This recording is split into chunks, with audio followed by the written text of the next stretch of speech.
the leaders in the world could learn a lot from leaders on the ground. First of all, they can learn how to fail and how to fail gracefully.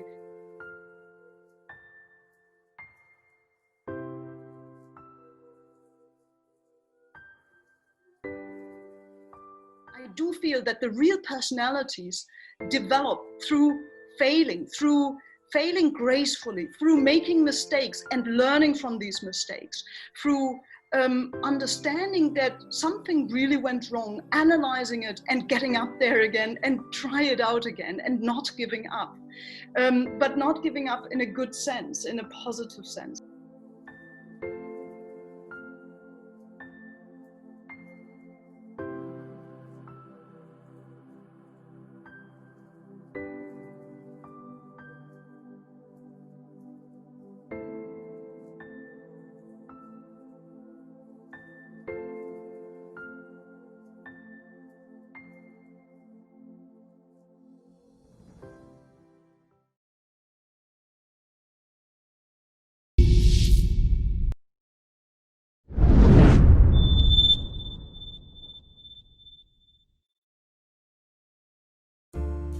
How are you?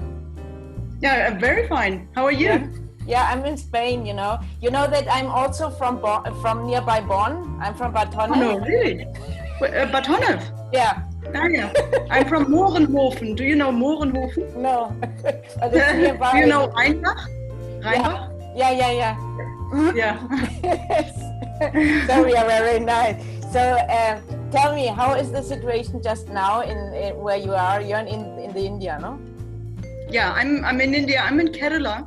So now when we're talking about Kerala, it's always slightly different than India. So in the very, very beginning, the COVID cases were very, very few only. And while in India, in the rest of India, the COVID cases jumped right up, in Kerala it stayed for a long time very, very low and almost zero. But then they had all these repatriations from all around the world. Oh. And now it jumped up again. But the health system is very, very good in Kerala. So we have only a few deaths. I mean, every death is one death too much, but still, for example, regarding, I mean, when we think of Germany, Germany has 12,000 on 80 million. Kerala has about 400 or 500 on 30 million. The Kanthari is because it's a very spicy thing, no? The name. Have you eaten? Do you eat it sometimes? Or? Oh, of course, yeah. Kanthari is a very, very small but very, very spicy chili that grows wild in the backyards of Kerala.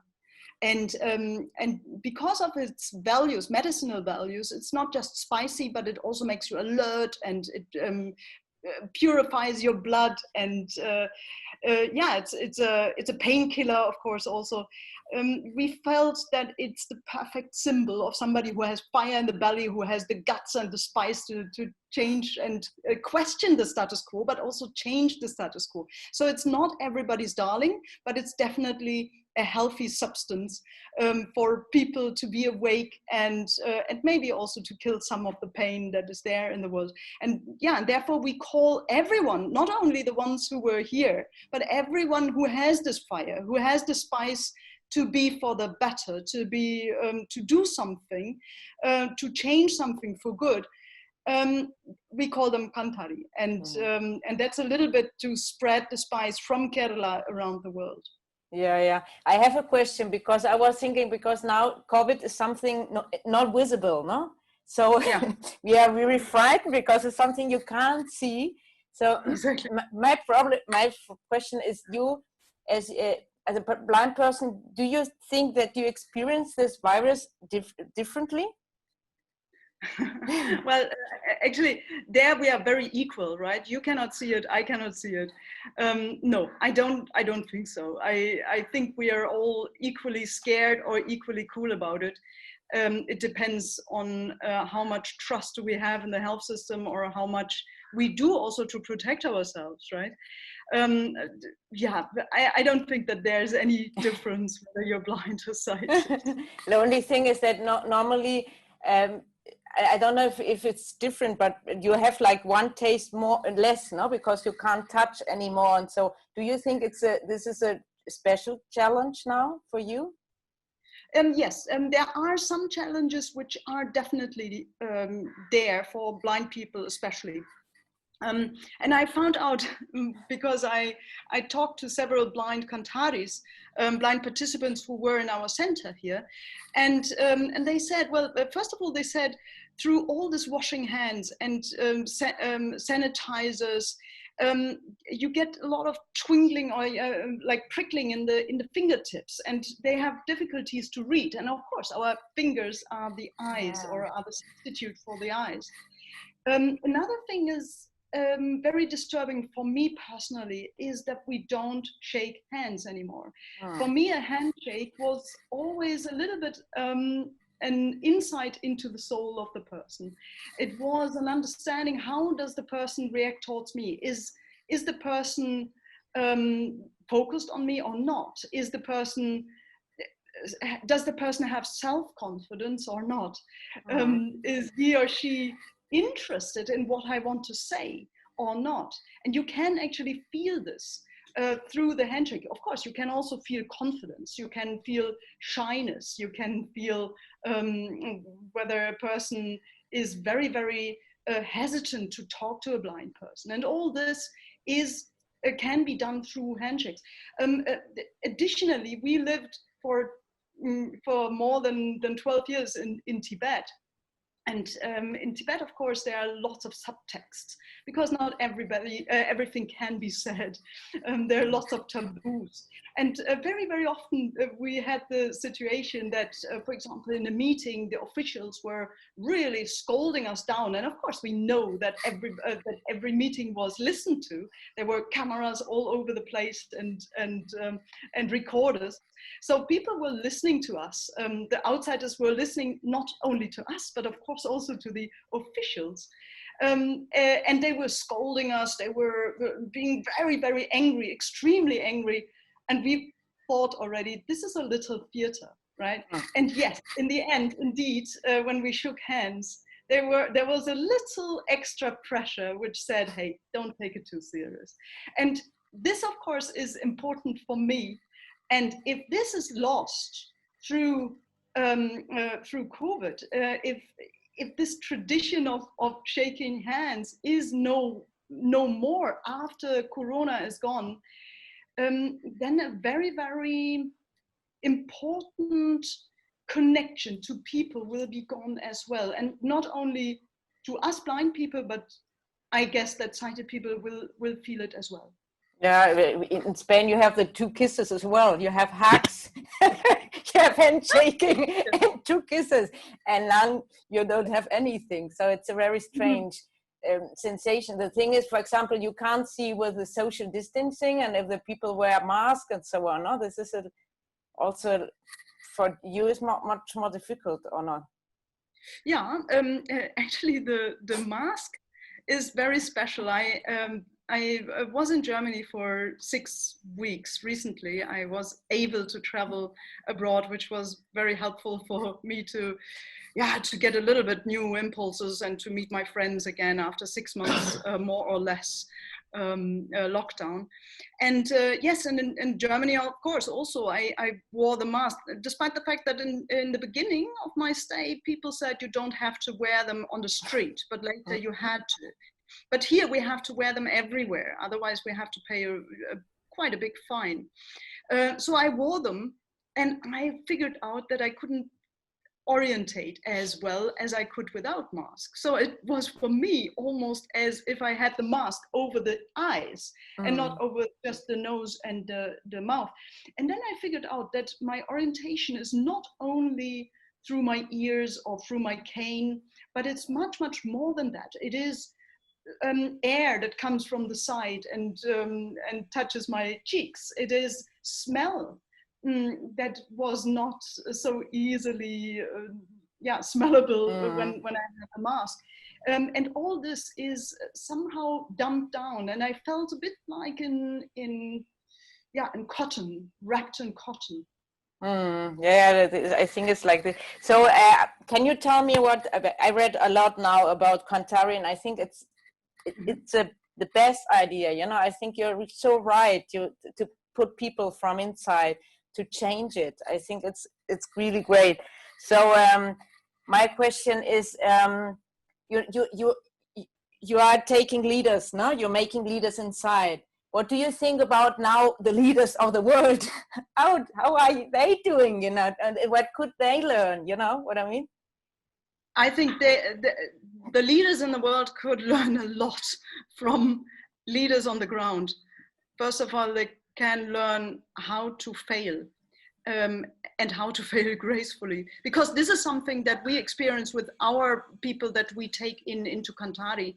They have failed so many times, and I do feel that the real personalities develop through failing gracefully, through making mistakes and learning from these mistakes, through understanding that something really went wrong, analyzing it and getting up there again and try it out again and not giving up.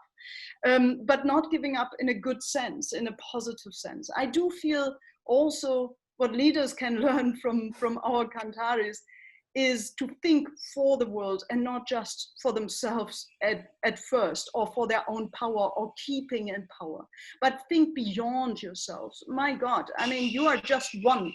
Think of the more people that are surrounding you and need change, need impact. We take Kantharis, or we take social change makers or visionaries, social visionaries, who are really interested in their communities, in the environment, in the future of people, not just in what is my win right now and here, but what can I put impact, or how could I put impact so that the future will be somehow better, even if I'm not around anymore. And this for us is very, very important. Yeah, I see Paul in the background, so don't worry. Hi.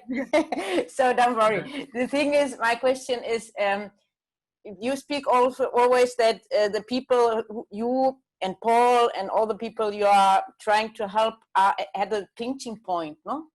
So what was the pinching point of you both? And do you think that COVID is a pinching point of this world? Or what do you think?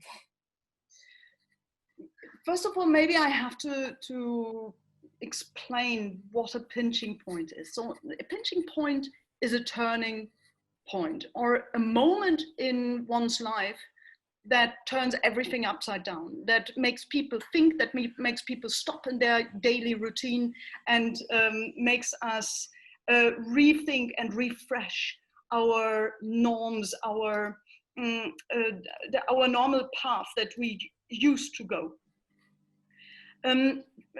Now, I guess through the COVID period, or through the COVID crisis, many of us have a similar pinching point. For many of the people who never had another pinching point, who always went smooth sailing through their lives, they probably feel right now is the time where something turns around and something turns upside down, and where they are actually rethinking their life and the purpose of life. And this is so important. Now, for us, for the Kantharis, or for most Kantharis, I feel that the pinching point was long time ago in our histories. Maybe some of us were little, some of us were children, teenager. Paul, for example, he was about 12 when he found out that he had when he went to the doctor, and he had some red spot on his back. And the doctor said, "What is that?" And the kid was saying, "Hey, I thought you are the doctor. You are telling me what this is, but I don't have a clue." So the doctor gave him some medicine, and next week he came back, and yes, the red spots were gone, but also the whole skin was gone. So for 6 years, this guy, being in his teenage years, had no skin on his back. And of course, for a teenager, this is quite embarrassing. He could not go to the swimming pools, he could not go to the beach. He was not able to find a girlfriend, or when he found a girlfriend, the girlfriend was running away because she thought, like, what is that? And he lost his self-confidence completely. Luckily, he found something, first of all, a natural medicine. They put starch on the wound, on the big wound on the back. And slowly but steadily, skin grew back. And later he found somebody who had a better medicine, who would change the DNA of the skin, and it grew back fully. So now he is fully functioning again, and is able to swim and going to the beach and going into salt water. But before, you have to imagine, it was a complete wound. So whenever he was laying down, and he put the sheet off from the skin, it was ripping like Velcro, and it was making the sound of Velcro. So really hurtful. Now, what can you do in this period? You can resign. You can stop participating. You can put yourself out of friendship circles. Or you can focus on something completely different. And he focused on his future life. He focused on interests, first of all. He focused on what he wanted to learn. And he focused on what he wanted to be and where he wanted to be. And since he experienced this solitude, or the feeling of being alone, the feeling of being not accepted anymore, he became very, very much empathetic for those who are neglected, who are in a underprivileged situation. So later he traveled. He worked in a lot of NGOs for people with disabilities. He worked in Africa for very, very poor people. He built schools. He started all kinds of projects there. He created buildings. He worked in hospitals, and so on and so forth. Also because he had the skills. He studied hard, and instead of going to bars and instead of having a normal teenage life, he was able to use this time very, very focusedly, and he studied architecture and engineering and data communication science and lots of other disciplines that later helped us enormously to start the project in Tibet. So when we met, that was much, much longer, that was much further down the road, when his path was already going into the direction of social work, or working with those who went through deep shit. When we met in Tibet, I told him about my plan to start the first school for the blind. And he was quite curious and was interested. And he said, "Hey, why don't you let me know when you are actually going to Tibet and start this project?" And yeah, and then later I called him. 7 months later, I called him, and he was, back then he was a service coordinator for a huge bungalow resort. And he said immediately, "Hey, I come with you." So what a luck. and your pinching point was when you got blind, no? With 12? Or... Yeah, well, I became blind at the age of 12 in the same period, the same time as Paul had his pinching point. The turning blind was a longer period. It started when I was 9, and it ended, I would say, with the understanding, yes, I am blind, and I stick to it. But the way towards being proud of being blind, or completely embracing blindness, was quite a long one. So, of course, I experienced discrimination. I experienced being lonely. I experienced being completely silenced or sidelined. I didn't experience darkness. That was an interesting thing. So I waited for darkness. Because a lot of sighted people, they always told me, "Oh, at one point it will be dark." Now, darkness was not really something I wanted to experience. And then at a certain point, my parents, they read to me all kinds of books, and very interesting books. For example, they read to me a book about Angela Davis, a philosopher, a Black Panther activist or Black Power activist, and she was in the movement, in the civil rights movement of the Afro-Americans. And through reading about her, I found out about this slogan, "Black is beautiful." And when I heard about this, it somehow hit me like a positive electric shock. And I still remember how I played around with the few words I knew in English. And I said, like, if black is beautiful and blind is black, is dark, why not blind is beautiful? And this gave me a completely new perspective of blindness. And I would put my pinching point there, not necessarily the harmful experience, but the turning moment where I really understood, hey, wait a minute, blindness doesn't have to be darkness. Blindness doesn't have to be the end of the world. I can just define it in a completely new way. But what is it actually that is so interesting or so great about blindness? And there are a few things. So for example, you are not so distracted by Hollywood and Bollywood. You can really focus on what really matters. You have to, because you are blind, you have to speak clearly. You have to be a clear communicator, and you have to become a problem solver. And not only of your own problems, but of problems that are surrounding you. So, and one very, very important thing is that you have to use your imagination.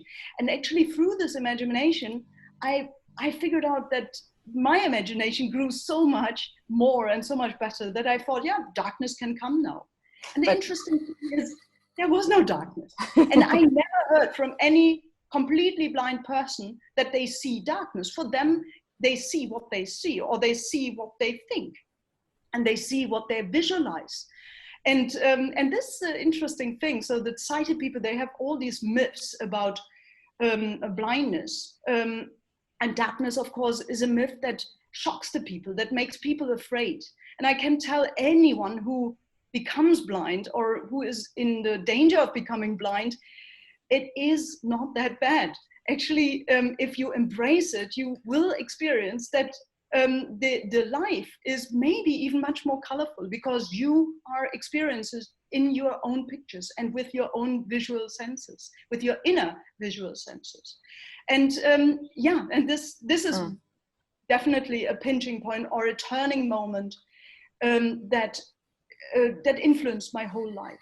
But do you think that it's different because you have seen before, and then you have seen a lot of colors? No, I think your parents also worked with a lot of colors, and they showed you things. And so, is this differently because you have seen that you have a different kind of imagination than somebody who is blind from the beginning, or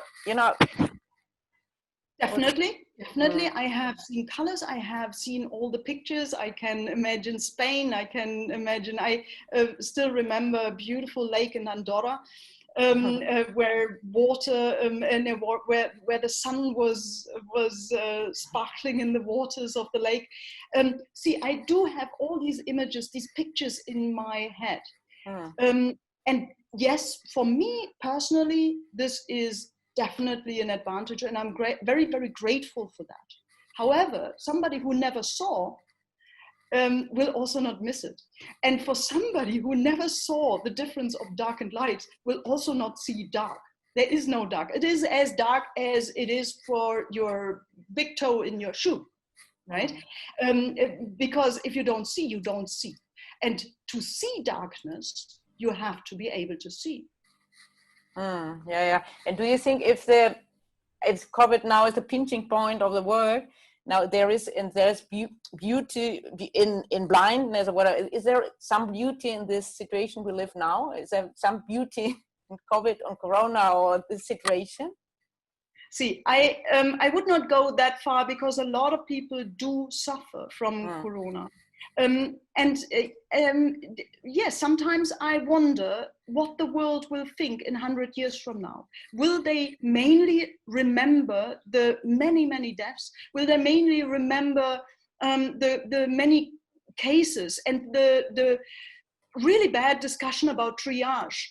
Will they remember the standstill or the unstable situation, the unstable economic situation, or the unemployment? Or will they maybe remember this year also, and I say also, as a pinching point of the world, a turning moment that actually make all of us think what we can do better in this world and how we can create a more sustainable difference for our future, for the next pandemics that might come all over us, and give us maybe a different sense to how we work and how we deal with our environment. If this is so, that means we have to embrace what we have. We have to focus on the strengths. We have to focus on the limitations and use these limitations as springboard for much higher progress. And what does this mean now for Kanthari? I suppose they stopped everything, and the people. I'm not sure if you have foundations in donations in Germany, but I heard from other ONGs that they stopped or that they are quite suffering, no? Because the people don't give less money. So how is your situation just now? Yeah, we were worried, I must say. First of all, we were worried about our Kantharis, because a lot of our Kantharis are living in rural areas, especially here in India when the lockdown was announced from one night to another. People were not prepared, and several of our people of our alumni were in the jungle, were in the middle of the jungle and were not able to go home. Now, a number of them were suffering from hunger, were suffering from not being able to travel. They were not allowed to travel. But I must say, a number of them were also able to reorient themselves. And while not being able to continue with their actual work, they were transforming their ideas and concepts to do impactful work for Corona, for those who suffered during the Corona times, and that was really good. So what we did for Kanthari, for the Kanthari Institute, first of all, we followed these Kantharis around the world. We created a blog and wrote every day for 55 days. We wrote every day in German and in English, and later it was also translated into Spanish and French. We wrote a blog post about 1 or 2 or 3 Kantharis who were in a special situation due to COVID. But then not only that, we talked about their life situation, we talked about their story, their life story, and how they were able to overcome this crisis. So basically we became journalists. And I know from some journalists from the Deutsche Welle, for example, from the German TV, that they were quite envious of us having so many people firsthand in all over the world, in different countries, also in countries where they had war, where they were not able to go in with journalists and ask what is happening there. But we were able, thanks for the internet, we were able to talk to them right there and then. And that was, of course, that was shocking partly, but it was also refreshing, because we understood how well they were coping with the situation, how much survivors we created there, right? Or they were already. We were able to go right in there when they had difficulties. So, for example, in Nigeria, recently there was a conflict, internal conflict, or it's still going on. In Cameroon there is a civil war going on that hardly anybody talks about. In the Philippines, they had drastic measures that were taken against people who would go out during the lockdown, and so on and so forth. So we had first-hand experiences from our Kantharis worldwide in 48 different countries. And of course, that gave us a lot of, how to say, purpose, I must say, and satisfaction also. We didn't feel that we were sitting down and saying, oh, we have Corona holiday, no way, right? We felt that we were needed, maybe even more than usual. Additionally, we were working on an encyclopedia for social change. So this is something that we always wanted to do, but we never had the time to do that because we always had programs running. And this time we put all our knowledge, all the sessions that we gave, all the experience that, that Kantharis made, but also that we made ourselves. So we put together in an encyclopedia. So first it was a little manual. And later it became bigger and bigger and bigger. Now it has over 1,000 chapters, and it's growing and growing, and it has drawings and templates. And this is going to be online very, very soon. First for Kantharis only, for Kanthari participants who have graduated only, but later it will be also per subscription, it will be open for other NGOs, for social change makers around the world as well. The only thing is that you need money as well, no? Because to maintain this, no? Exactly. For this, of course, we had a running campus. That means we had no students, but we had a campus. And here in the tropics, of course, the campus had to be maintained. So we needed gardeners, we needed guards, we needed people who clean, and so on and so forth. So some of us did other work, and some of us did this encyclopedia work.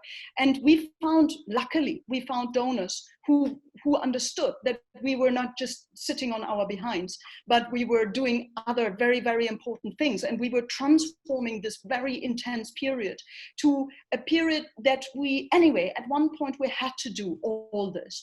And they supported us throughout. And that was, of course, great. We had Indian supporters from within India. For this encyclopedia, we are also getting support from outside, mainly from Switzerland. And this was, this was very, very welcome, of course. And therefore we can go on. And now, for 21, we start already in April, not in May like usual. We start in April, first 7 weeks online, and then we try to get everybody here, and then we start offline again, on campus with our experiential learning course. My question is, because you started, you both of you, no? You're also a couple, so you work and are together. So I suppose there are crises or not.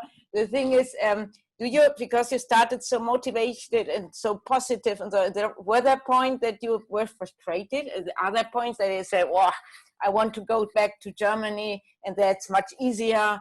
And you know, because you're both from Europe and so, or you know, or I'm not sure if, because normally you start very motivated, and then in the years passed, and then you're more frustrated. Is it your?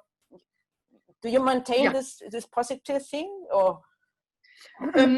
First of all, luckily we are both positive thinking persons, but also realistic thinking person, not just positive for the sake of being positive. We do analyze the problems, we do understand the problems first of all, but then we are looking for solutions.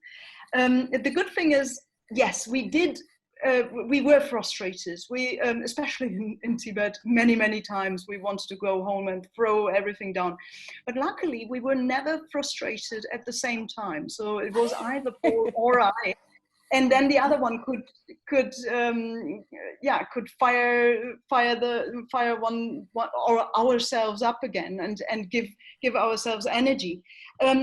So the last time I was frustrated here after 6 months being in lockdown, and I said, well, I need fresh air. I need to get home. I need to feel that I still have friends after being only with my colleagues. I mean, I love my colleagues. I think we have a great team, and I love being here in the campus because it's beautiful. But at some point, I wanted to smell a city again. I wanted to smell some pollution again, because we are here in a very clean environment. It sounds funny. I mean, it sounds not very credible, because especially in Spain, you had a very strong lockdown where you couldn't get out.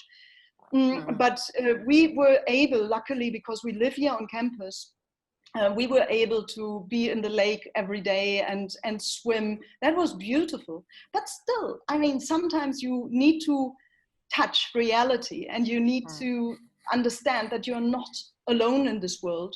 And for me, it was good to be out for 6 weeks in Germany, meet friends, meet family members, and then be back again. And now I'm happy to be back.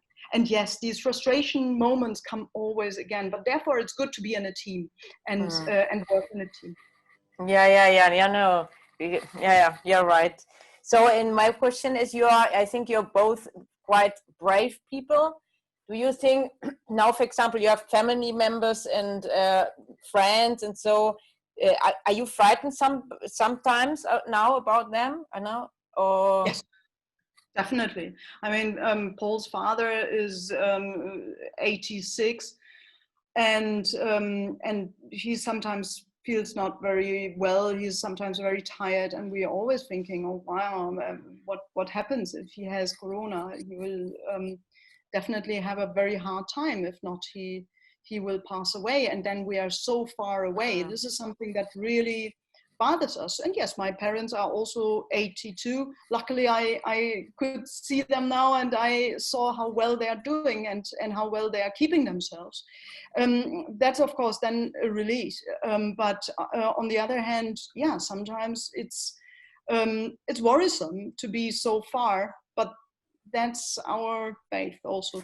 I asked it to a lot of people, and they didn't expect something to happen. What happens now? No. Do you? Yeah. Would you have? Did you expect something like this? Well, actually, the thing is that a lot of times organizations, also the World Health Organization, they warned that things like that can come up. And we have experienced SARS in Tibet. That was in 2003. So SARS broke out in China, well, not really in Tibet, but of course they closed up Tibet. We were locked in the houses. Sometimes we could go out, and if we would go into a restaurant, for example, we were the only ones. And suddenly people in suits came in and were spraying some some sanitizers on our food. That was very, very uncomfortable. Also, we were the whole expat community, which were not a lot of people back then. We were maybe 30 with all the students included. And we were all invited to a very interesting meeting in the health department, where they explained to us, so we were not allowed to go out of Tibet. We would be locked in now, and wherever we go, we have to ask for permits. Then people said, so what if we have COVID here? What if we can catch COVID? Oh no, you cannot catch COVID. That's not possible. And then they said, yeah, but what if we catch COVID? Oh, we have hospitals here. So it was not very comforting, I must say, to be locked up in an area where the hospitals back then were not as good as they are now. So we experienced this kind of apocalypse already, not as detailed as we have experienced it now, but we had a sense of what could happen in the future when more of these pandemics are starting to spread around the world. Question also was, because when you see here in Spain, we have the problem that, you know, the politicians, they are always struggling one against the other and so on. And it's very one is very tight when you see it. And so when you hear, for example, the politician or whatever is speaking, do you, as you don't see them, do you hear them when they are lying, or when they are, you know, do you have like more sensibility when they speak and you say, he's not saying the truth? Well, I know blind people who have a very, very good sense, who have also a very good sense of hearing and hearing between the lines, so to say.